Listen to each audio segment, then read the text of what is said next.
Hey cutie. Welcome back to my channel. We're still going strong for Vlogmmer. We have been dropping, when I say we, I mean me, because it's not like I have a production team or anything.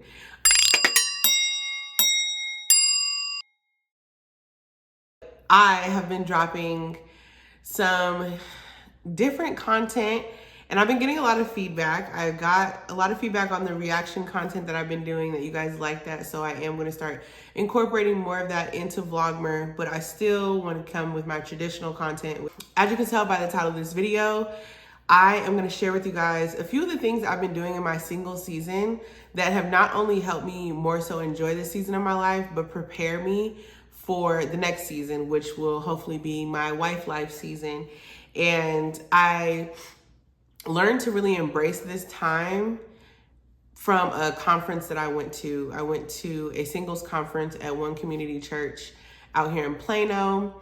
And it really changed my perspective on this period of almost waiting, which is really a period of patience.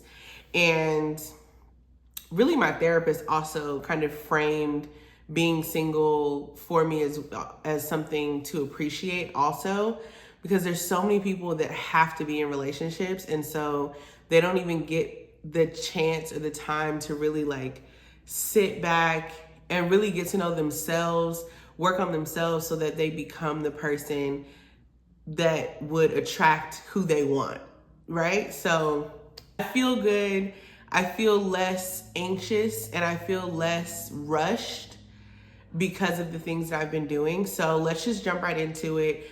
One of the first things I've been doing is, no matter how many times I fall off, child, because I'm gonna fall off, but knowing how many times I fall off, I make sure to maintain somewhat of a healthy lifestyle, fit lifestyle. So I enjoy eating healthy. I enjoy doing active activities. Now, do I have my times when, you know, girl time comes along, or just a lot is going on where I may not be going as strong as I should? Absolutely. And I'm working on making sure that I have a healthy way of handling like life's adversities, and it doesn't like knock me off to where I'm not taking care of myself just because shit's hard. You know what I mean? Like, that's such is life, okay? Like, that's just the name of the game. Stuff gets really hard, and so I feel like it makes it easy to slack. But in this single season, I just remind myself that I want a healthy lifestyle with my husband. I want to be running and playing with my kids. I want to go camping and hiking and travel and, you know, ride roller coasters. And I don't want to have any limitations when it comes to experiencing and making memories with my family. And so staying in the gym, eating healthy, and this brings me into my next thing I've been doing, cooking healthy, are top on my list. So the next thing that I've been doing, I'm in the kitchen. I don't want to hear it, oh, wife is supposed to do more than just cook. Look, I like to feed my man.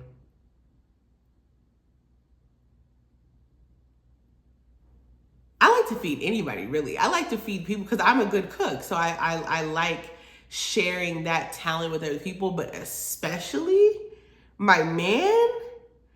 Yes. And I actually, I have a lot of cookbooks and like baking books, things of that nature. I want to get Jai Nice's Kitchen Envy cookbook. So if anybody wants to send me that, and I'll make you a little something and put it in the mail, you know, you can go ahead, I'll drop the P.O. box. But I want to get that cookbook. But I actually enjoy cooking so much. Shout out to my mom, because she taught me how to cook. Like, I was always in the kitchen with her. Even if I wasn't like learning or like doing anything, I was definitely observing, and I was just watching how she moves around the kitchen, her processes, how she cleans up the kitchen, just like everything. And so I very much see so much of her in me when I'm in the kitchen now. It's so funny, because when I was younger, like, she swore like nobody was listening or paying attention or anything like that. And I'm like, girl, I know how to do a lot because of you. So thank you. Actually, one of the things that I did for her birthday, which is crazy, I know, but for her birthday a few years ago, I actually gave her this really nice, I think, do I have it? I think I have it. I gave her this book. It's like a really nice one subject notebook. And I told her, I said, go in here and write down all of the recipes to my favorite food. I wrote her a little note and everything. And then I listed out a lot. Oh, this was in 2022. This was 2 years ago. I listed out a lot of my favorites. And then she went in there and on each sheet, she wrote the recipe to all of my favorite things. And so obviously I'm gonna keep this handwritten one, but I might even like get this binded into like a real book one day with like pictures and stuff. But for the most part, I have the holy grail of my favorite recipes right here in this book from my mom. So I hold that near and dear to my heart. But I just love cooking, and I wanna like make sure I know how to make pretty much like, not everything, but like I just have a good range when it comes to my cooking abilities, which I had before I was single, but I just didn't take it seriously. Like I was just cooking just to like get by or just because I could cook. But now like I cook envisioning like cooking for a family or cooking for my man. I cook with that in my mind almost. And so, yeah, that's important to me. That may not be important to everybody, but I'm just letting y'all know the things that I've been doing in my single season. And cooking more at home and just like perfecting recipes so that I no longer need to look up the actual recipe. That's really my goal. Because I wanted to just look like I just knew how to do this. So that is the second thing that I've been doing, is tapping into my Chef Boar cutie. And the third thing I've been doing is I've been exploring different hobbies. I at least want to enjoy them now so that I don't feel like I'm missing out on something when I'm fully immersed in wife life and being a mother. Like, hopefully that makes sense. I'm going to tap into those parts of my life when I'm in them full-fledged, wholeheartedly. But I think that a lot of people sometimes feel like they lose themselves in that because either they didn't have hobbies before, they're trying to find them after, whatever the case may be. But I am enjoying some of my hobbies now. I'm actually going to take a pottery class. I was really good at pottery in high school. I took a high school elective pottery class and I really liked it. I just never did it ever again. So I'm excited to take another one of those. I actually just started playing tennis with a friend of mine, and that's been really cool. And I already love hiking. Yeah, those are some. And then also I want to get back into art a little bit. I used to paint and draw and things like that. So just lightheartedly want to get back into that, even if it's just with like a sketchbook or something artistic of that nature. I want to do that. I also want to go to the studio and drop a track. Child, I'm not gonna become a rapper or nothing, but it just looked fun. So just having hobbies and something that goes along with my identity are things that I'm focused on right now too. Another thing I've been doing in my single season is strengthening my relationship with God. It is about you. It is about patience. It is about having faith, strengthening your relationship with your spirituality. Whether you believe in God, whether you believe in whatever you believe in, strengthening that connection and that relationship is also what your single season is for. Another thing I have been doing in my single season, and this one is the one I really want y'all to tap into. All the other ones, if you don't do those, that's okay. But this one, I want you to actually really try. I journal to my husband. And it has been such a freeing,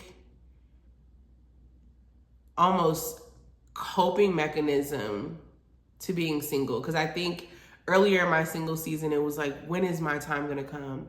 Everyone around me is getting married. Like, who is this person I'm talking to now? Is he the right person? Like, just obsessing over who this person is and where they are.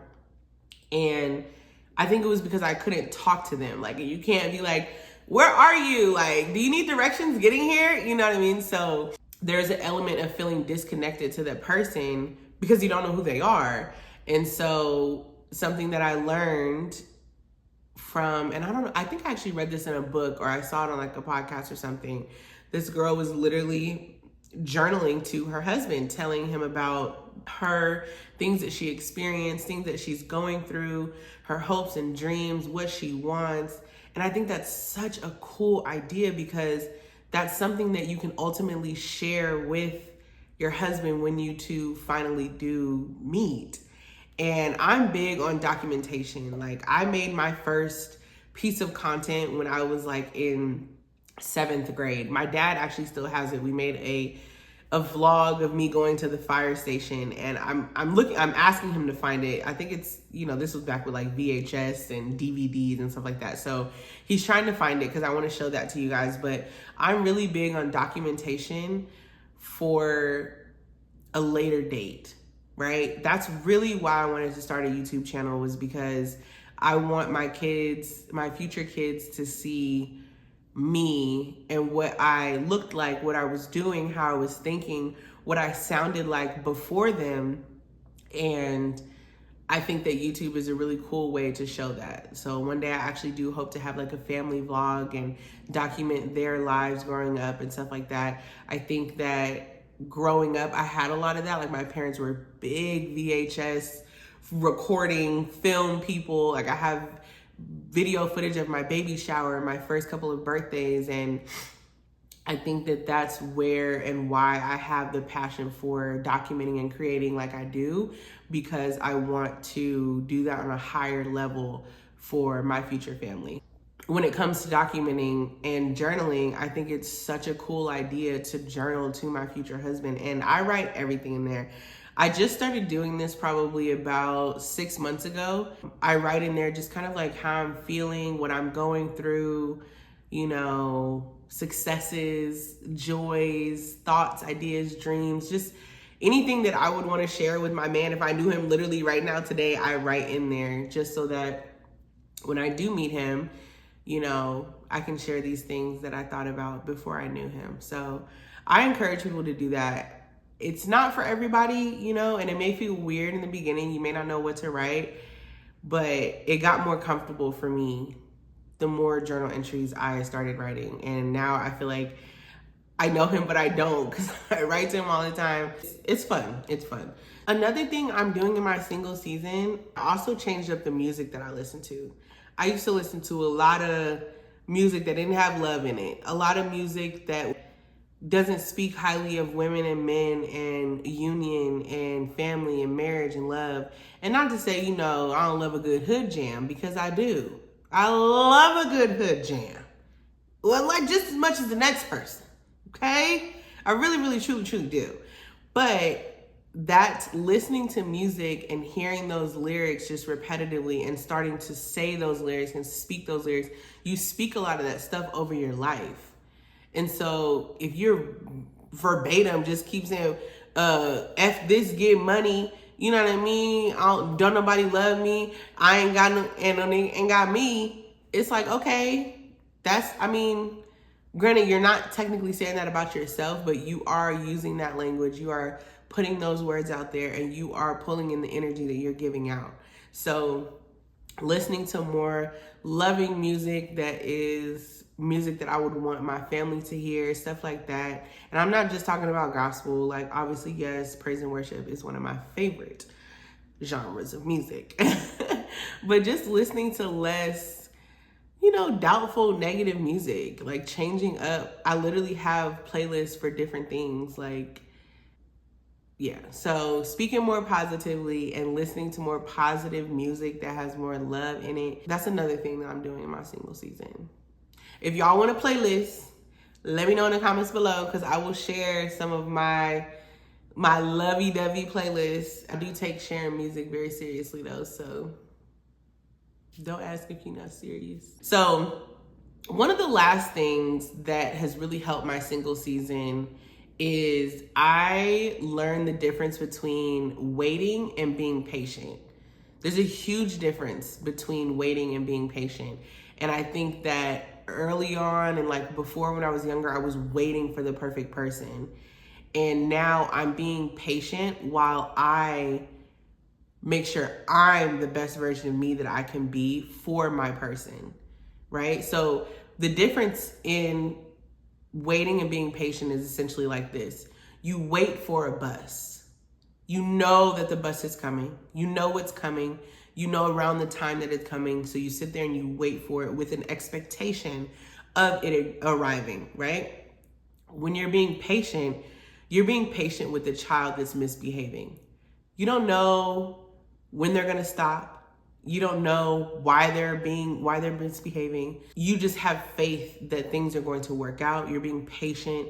You're nurturing the situation. You don't really know the true outcome, but you have patience and you're willing to see what happens with a child that's misbehaving. Those are two different ways of taking on a situation. And I know for myself, a lot of my time has been spent waiting for this expectation that I have of this person, what they're gonna look like, what job they're gonna have, how they're gonna sound, what they're gonna dress like. I have all these expectations. And so I had to shift my mind from waiting for that expectation to just being patient and just being open and being accepting of something that could come my way that could be completely, totally different than what I expected it to be, right? So I have a quote here. It says, waiting carries with it so much expectation. We think we're being patient, but we're really just waiting. Patience requires a level of faith, a welcoming to the unknown without prediction, assumptions, or need for ongoing assurance that you will indeed get what you're waiting for. That's tough.